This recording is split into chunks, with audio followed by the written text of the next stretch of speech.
And hello. So we're going to do a little synastry or relationship chart magic, and we're going to go over rectifying a chart using our spouse.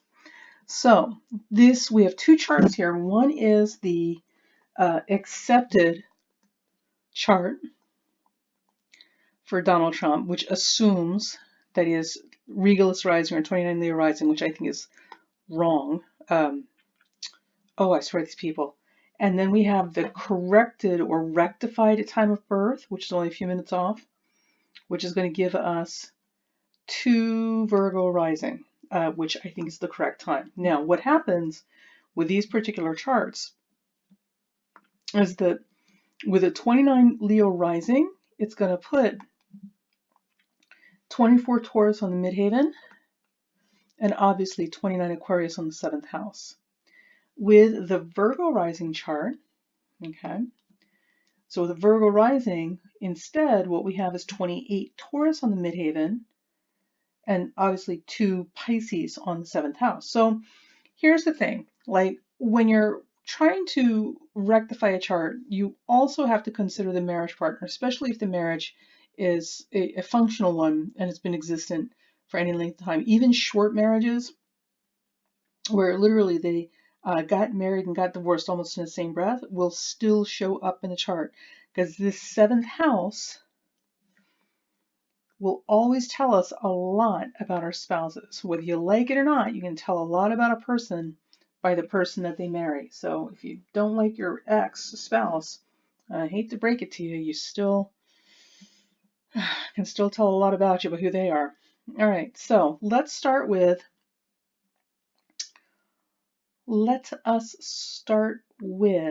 the universally accepted time of 29 Leo rising for Mr. Trump.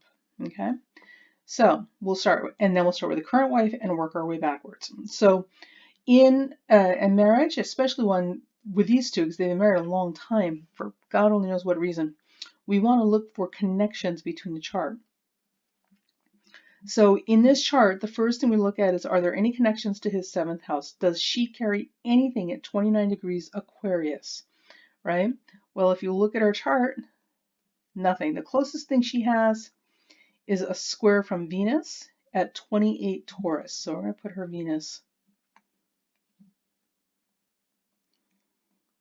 right here. Now, this is generally not a happy connection, so I'm not real thrilled about this. There have to be stronger connections between the two to create a marriage. And also that Venus squares his Mars.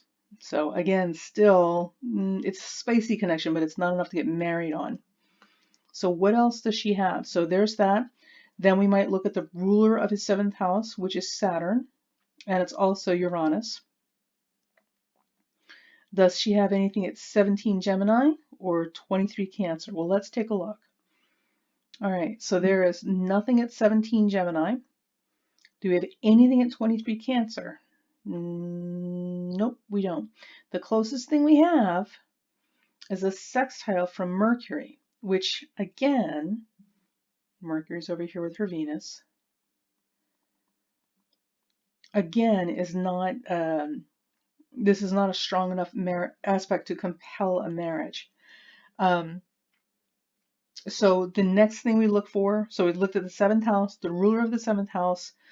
Now we're going to look at any aspects to the sun, the moon, or the ascendant. Well, lucky for us, his ascendant is ruled by the sun. So really all we have to do is look for aspects to the sun or the moon. All right, so we're looking for anything at 22 Gemini or 22 Sagittarius in her chart. Do we have anything? Nope, nothing. The only thing we have close to that degree is Pluto, which is at 25 Virgo, okay, which will set up a T-square to that sun-moon. And again, this is not the kind of aspect that people get married under, taken hostage under, but certainly not married. So far, the only things we have found in her chart that connect to his are her 10th house Mercury Venus, which is all about money and status, her 2nd house Pluto, which is also all about money, And these are not has-to-be aspects to his chart with 29 Leo rising. Now, let's look at Ivana's trump. Let's look at Ivana's chart to see if she has connections between her chart and the 29-degree Leo rising chart for Trump. Let me change my color here. All right. So with Ivana, again, same thing. So let's look for the 7th house and Orus ruler. So does she have anything at 29 Aquarius? No. Does she have anything at 23 Cancer or 17 Gemini?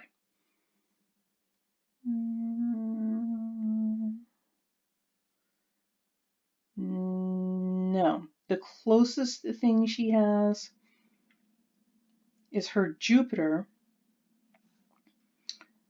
opposing his Saturn. Okay, so we're going to put her Jupiter down here.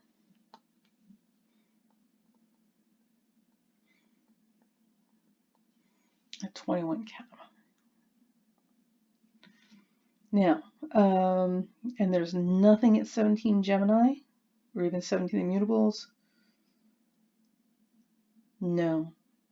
The closest thing she has is Uranus at 26, and that is too wide, entirely too wide.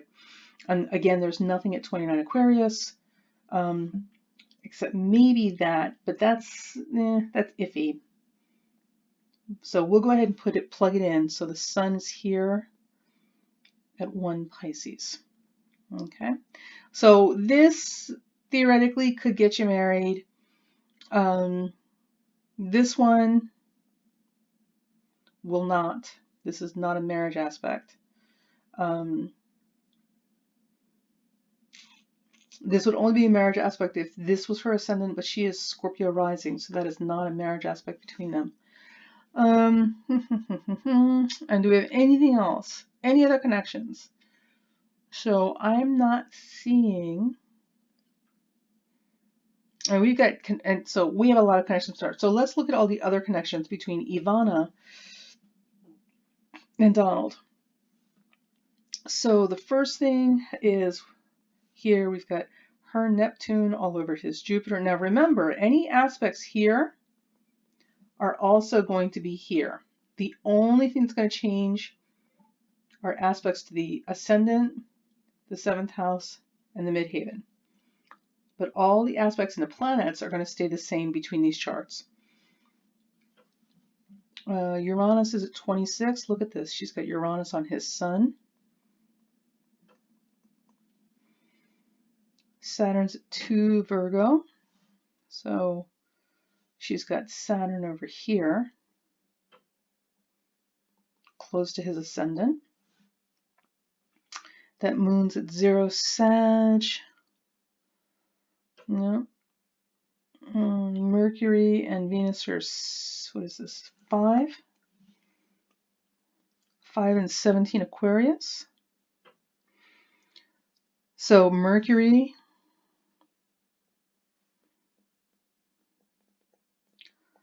trines his Jupiter. Venus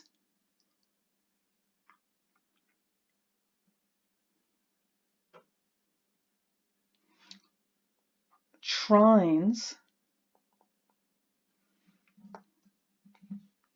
Venus at 17 Aquarius, trines his Neptune. Let's see, Uranus, we've got Uranus, Neptune. Where's her Pluto? Pluto's at 15 Leo. So Pluto conjunctions are not unusual, especially when people are closer in age. We wouldn't use that. But Pluto is hooked up tight in his chart. Pluto at 15 Leo here. It's going to sextile his Uranus. It's going to sextile his Jupiter. And it's going to trine his moon. So right here, let me just circle these. I got a lot of stuff going on with these two. So let me circle these planets in her chart so this is a little easier to read. So her sun connects to his chart his Venus connects to his chart, her Mercury connects to his chart, her Jupiter connects to his chart, her Neptune connects to his chart, her Saturn connects to his chart, her Pluto connects to his chart, her Uranus connects to his chart, her moon's at 0 Sag, even her moon connects to his chart because her moon here trines his Pluto, right? And does her ascendant or her midheaven connect to his chart? So her ascendant is 24 Scorpio. What does he have going on at this degree? Anything? Well, yeah. So her ascendant at 24 Scorpio, which is going to be here, which will be his IC and opposes MC, also trines his Cancer planets and squares his Mars. So literally every single part of her chart connects to his. Now, what is different, well, let me come back to that in a second. So there's that, right? Now compare all of this to this. This woman literally has, without the ascendant and descendant and midheaven, we don't have the angles, but even with just planetary connections, look at all this, right? Even with just planetary connections, there's only 2 here compared to every single planet in Ivana's chart connecting to Donald. So right there tells you that this right here, this is not a love match. This is not a marriage, and this should not have been a sustainable marriage, except, ouch, that with her 10th house Mercury, Venus, and her 2nd house Pluto connecting to his chart, this had to have been an arranged marriage. This was a financial dealing for her, and him as well. That's the only way this partnership could have succeeded between these two with this particular chart, especially with 29 Leo rising. Now, remember all of this, and let's change the angles. Now, if we change this and we put 2 Virgo rising on the ascendant, well, all of these planetary connections stay the same, right? This is the same either way.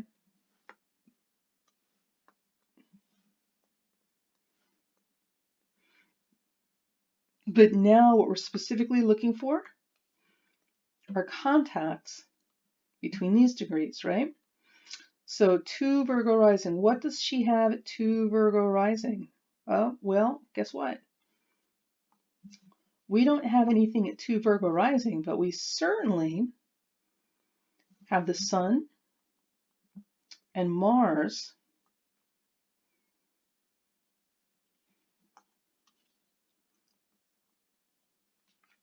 move this over here at 1 and 6 Pisces clustered right there around that 7th house. Now, what about his midheaven, right? So his midheaven is 28 Taurus. Does she have anything at 28 Taurus? Well, we have the notes there, and I'm not real big on using the notes for synastry contacts. All right, so we don't see anything with his midheaven, so this is not about status or career. This is very much about partnering, right? So let's get rid of that. And what about his 10th house, or rather her 10th house and her 7th house? So her 10th house is right here. Okay, it's 14 Virgo. Do we have anything at 14 Virgo in his chart? No, we don't. The closest thing we have is Uranus at 17. Okay, so her ascendant's 24, her midheaven is 14 Virgo, so her midheaven squares his Uranus. Okay. which is also going to be one more contact over here, but this is so glopped up. We're not going to add more stuff to that. They got tons of stuff going on. And her ascendant is 24, 25 Scorpio. So does he have anything at 24, 25 Scorpio? Well,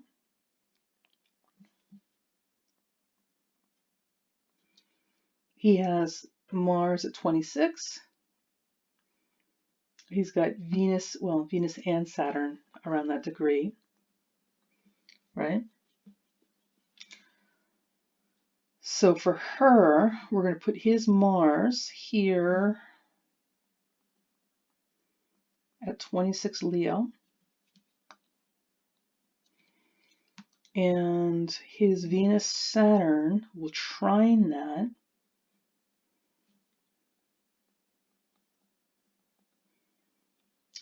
'25, 23.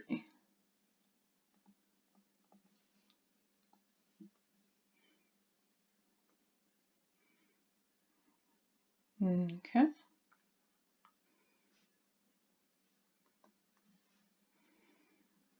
And what do we say about her midheaven? All right, let me move this down. It's just too much stuff up here. So we're going to put his Uranus in Gemini at 17. Scoring her midheaven. So here's what I want you guys to really focus on, right? So we see, oh good Lord, it looks like a train wreck, right?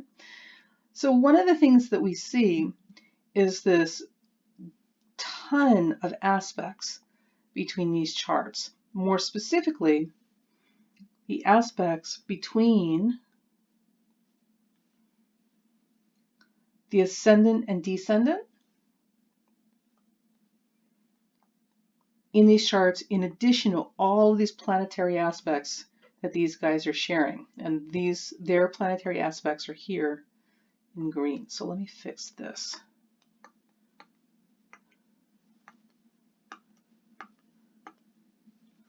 All these colors, I know. All right, so we've got this and this, right?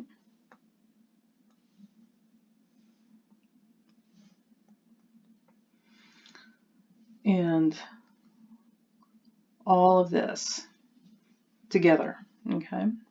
Got all of this. So we've got all of these aspects going on between the charts, okay, no matter which time we're using. So whether it is Leo rising or Virgo rising, either way, they've got a ton of aspects back and forth between the charts for Ivana, the first wife, and Donald. Everything here marked in green is a shared aspect between Donald and Ivana's planets.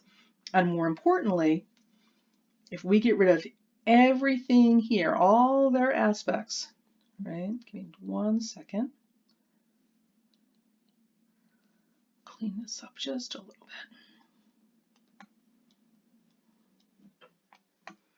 Let's say we get rid of all the interplanetary aspects and we just look at the angles, and they've got a ton of planetary aspects. So there are a lot of connections between these two. They were meant to be together. And you can kind of tell, honestly, like when you look at them, it makes complete sense. They just seem like they would have been married, and they are soulmates, as it were. All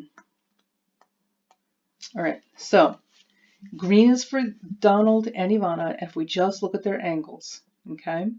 So in the chart with 2 Virgo rising, right here, her sun and her Mars are on that 7th house.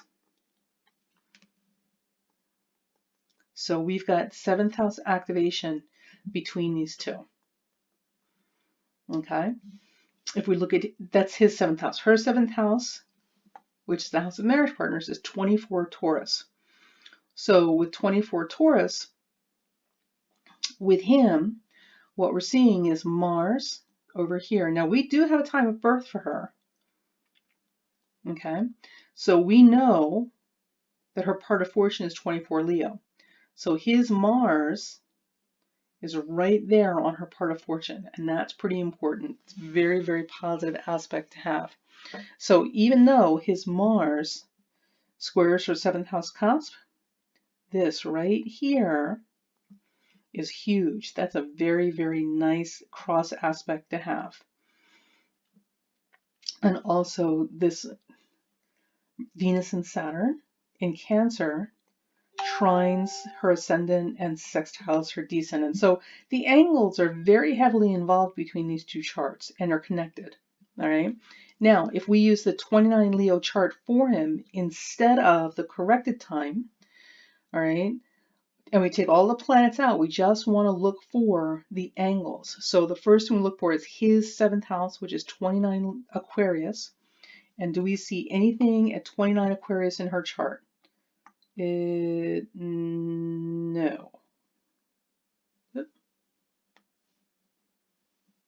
Nothing. The closest thing we see is an out of sign conjunction with the sun at 1 Pisces. So we might be able to get away with using that, but it's not as strong as I'd like it to be. Okay. Do we see anything with his midheaven? Do we have anything for her at 24 degrees Taurus? Well, no, nothing. We've got the part of fortune at 24 Leo. We've got Jupiter at 21. The Jupiter makes a trine to his midheaven. And that part of fortune is here with his Mars. So it's there, but again, this is not a real strong, compelling aspect. But the preponderance of aspects between the planets, and it's going to work in both of those charts so the planets stay the same, are huge. So that in and of itself alone is significant enough to show that this marriage was a marriage on all levels. This was an intended love marriage or a karmic marriage. There was a lot going on here that they both very much needed each other. And if you look at their histories, he was struggling when he met her, and it wasn't until after he met her that his life came together and actually started to build a name and a brand and a business for himself. So she was instrumental in his successes in his early career, because prior to meeting her, he was not doing so well. And if you listen to them talk, and if you read some of the interviews with Ivana, it's pretty obvious who was the organizational brain behind the operations. He was the salesperson, but she was the business person who ran things efficiently. Okay, so in both of these cases, the important thing I want you guys to notice here is that rather than a 10th house activation in his chart, okay, what we're primarily seeing either way is a 7th house activation. Okay, so she connects to his 7th house, and does he connect to hers? Hers is 24 Taurus. You know, well, yes and no. So her connection with him is Mars, his Mars on her part of fortune in the 9th, and he was instrumental in her getting her citizenship here. But there were many other factors in the chart that made this a compelling relationship between the two of them. All right, now let's go back and let's take a look at this one. Remember, we looked through all the planets in our chart. We literally could not find anything except these two, and 10th and 2nd house planets at that. So clearly this was a business arrangement as far as she was concerned, or it benefits her professionally or financially, because there's no other connecting personal planets between them, literally. Joined at the bank account. Anyway, so now, of course, we're going to go take a look at the aspects. Now, the thing you remember with her is that we don't know her time of birth, so disregard these angles and degrees. We can't use these. They came erased. So technically, these things don't exist. We don't actually have her angles. So we're going to look for her connections to his angles, because remember, they showed up They showed up very clearly with Ivana, right? So we should see some type of very clear and obvious connection between Donald and Melania if this was also a romantic or emotional marriage as opposed to a business arrangement. All right. And listen, I'm not knocking anybody. There are many fine marriages that are business arrangements that are stronger and survive the test of time more than every romantic relationship I've seen.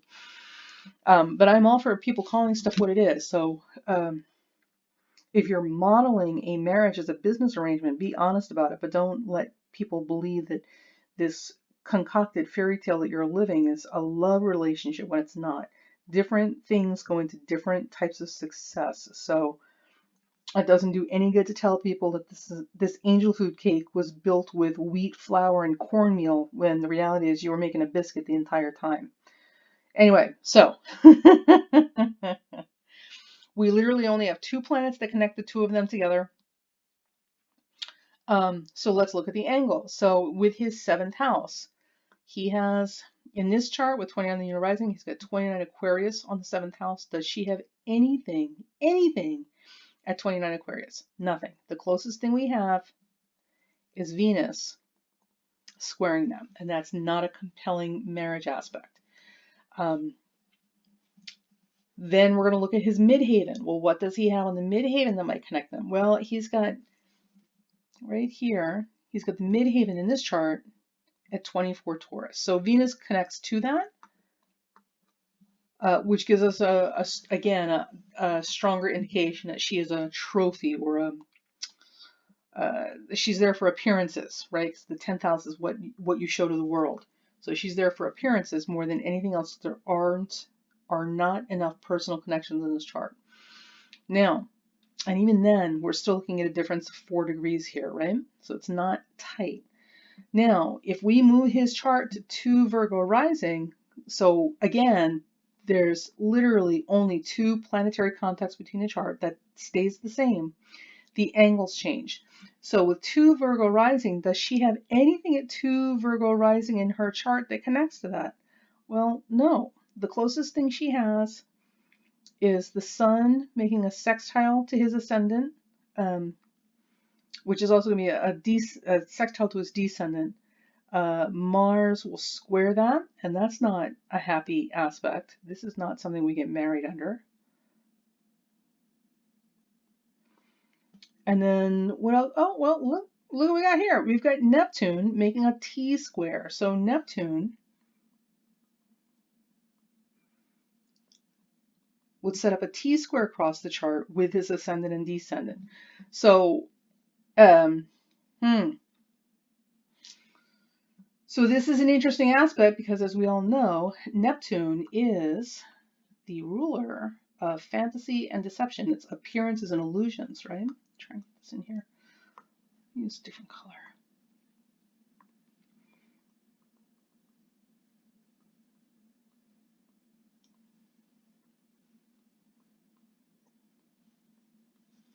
And you know what's interesting about this? So, in this chart, let me get rid of, this is Ivana's stuff, so we're going to get that off of here for a second. All right. So, in this chart, sorry, getting Ivana off here. Bye, Ivana. All right. So, in the 2 Virgo rising chart for Donald Trump. Oh, and the other thing is her Venus now remains at 28 Taurus, right? But it is exactly conjunct his midhaven. So here it was close, but we were off by 4 degrees. Okay, here it's exact.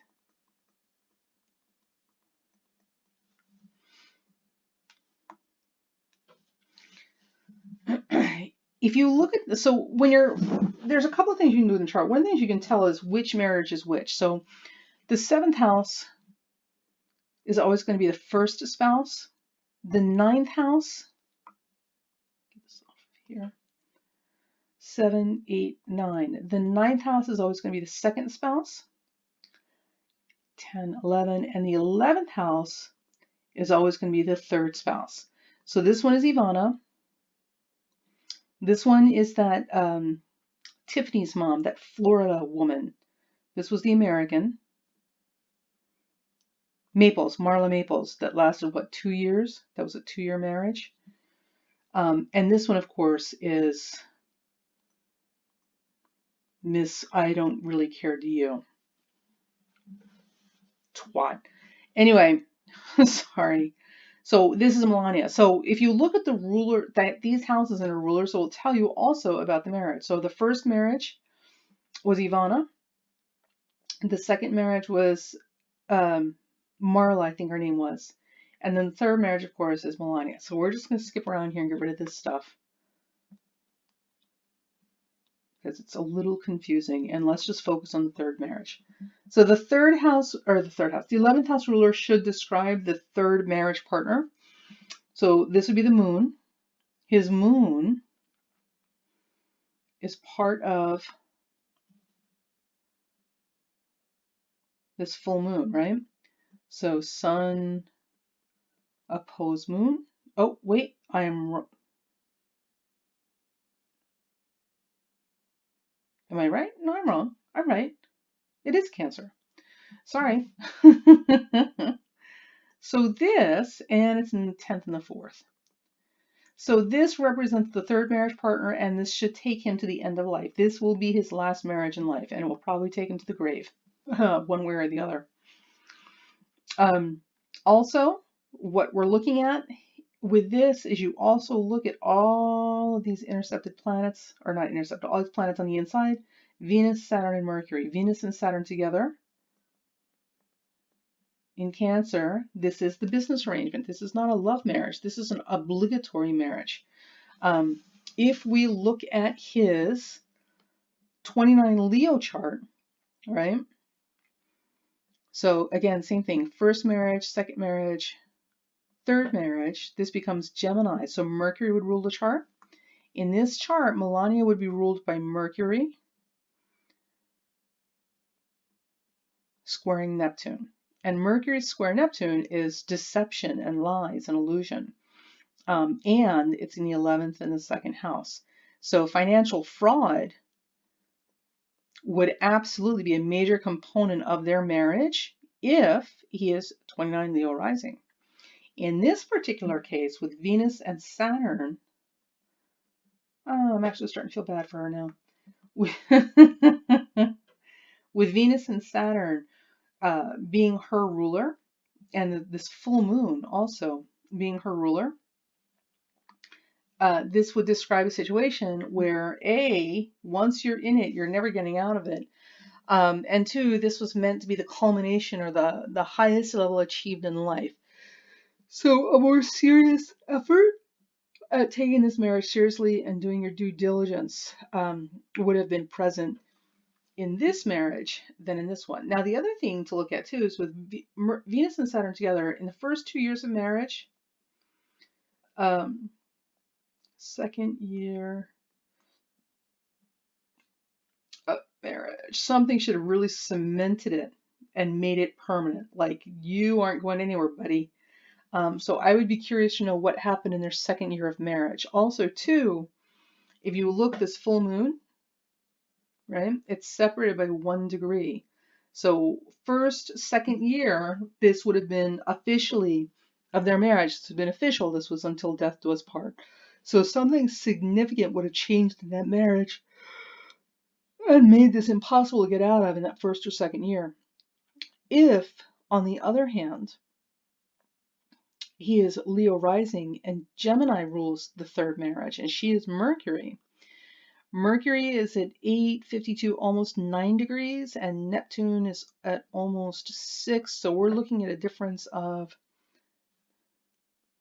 3 degrees, and it is a square aspect. So within 3 years, the third year of marriage, there should have been some hinky, shady, funny stuff going on that should have, in theory, potentially dissolved the marriage, or at least any appearances of the marriage. So I would look at, other things I would look at is for timing. is if something significant happened within the marriage, not just to one or the other, but as far as their marriage to each other is concerned in that first and second year of marriage, then this would definitely be to Virgo rising, because she would be ruled by the moon and all those Cancer planets in the third house. Also, it would indicate with this Venus-Saturn conjunction and with that full moon from the 10th and the 4th that this was a lifetime partnership. Good, bad, indifferent, romantic love, business partnership, whatever it was, the intention and the result is that she and he were not going anywhere. This was going to take them to the end of their days, or at least one of them. It was literally going to be until death do us part, whichever one of us goes first.